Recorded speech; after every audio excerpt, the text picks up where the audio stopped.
Ethan drove his boot into the frozen slope, the crampon biting deep into the ice. His breath came in ragged, shallow bursts, turning to frost before it could drift away. Every movement was a calculation against the biting wind that tore at his exposed skin. He was not climbing for the view. He was climbing to put distance between himself and the life he had left behind. The mountain was a wall of white, indifferent to his presence. Below, in the valley, the village elder had gripped his arm, eyes clouded with age, and whispered, "This mountain speaks, but only to those who truly listen." Ethan had pulled away then, dismissing the words as the rambling of a man who had never left the shadow of the peaks. Now, with the air thinning and the silence pressing, the warning felt less like folklore and more like a threat. He looked up. The summit was lost in a swirling shroud of mist. He adjusted his grip on the ice axe, his knuckles white, and forced himself upward. The silence of the mountain began to feel like an observation. The wind changed. It stopped howling against the rock and began to articulate. Faint, ethereal murmurs coiled around Ethan, rising above the roar of the gale. They were not the sounds of shifting ice or settling stone. They were voices, ancient and layered, speaking in a cadence he could almost understand. He shook his head, his teeth chattering, and pushed forward, desperate to outrun the sound. The air grew impossibly thin, and his legs felt like leaden weights. He spotted a shallow indentation in the cliff face, a cave, barely deep enough to offer respite. He scrambled inside, his movements frantic, and clicked his flashlight on. The beam cut through the gloom, hitting the back wall. He froze. The stone was not bare.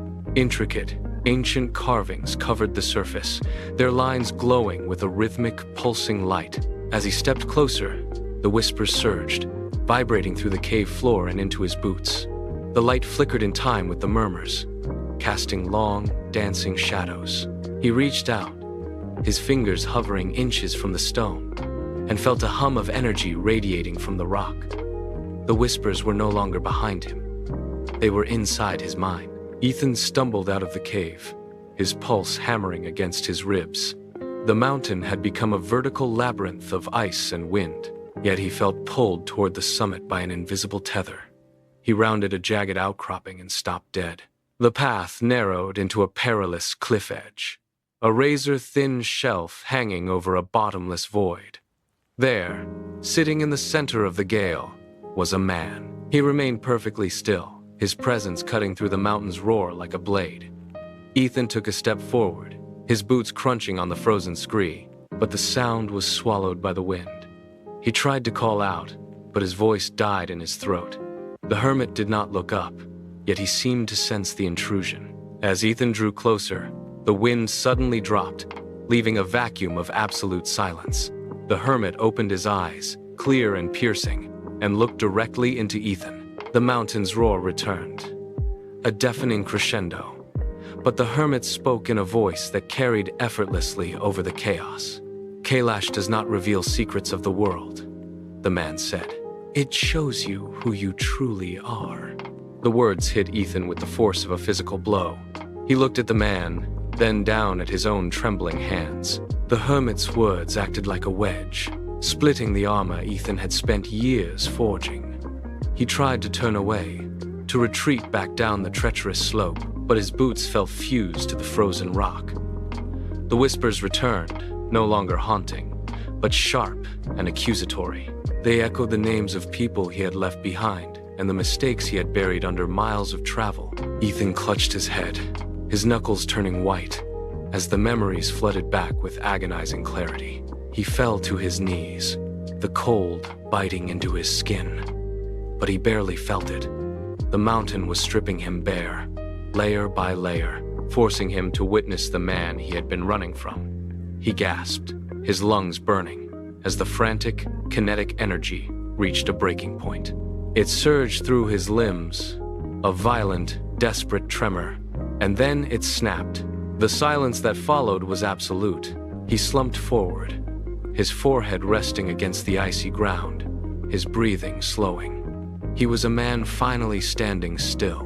The sun dipped toward the horizon, igniting the snow-capped peaks in a sudden, blinding brilliance of fire and gold. Ethan pushed himself upright, his movements fluid and unhurried.